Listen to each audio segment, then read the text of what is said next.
Moving on to suppressors, these are legal to own and use in Kentucky, provided you comply with federal regulations under the National Firearms Act. Acquiring a suppressor involves the ATF approval process, including a background check and a $200 tax stamp.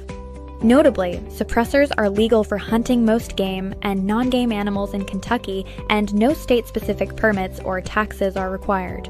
Regarding magazine capacity, Kentucky has no state-mandated restrictions for handguns or long guns.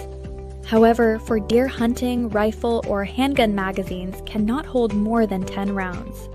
While some define high-capacity magazines as holding over 10 rounds, Kentucky law does not prohibit them.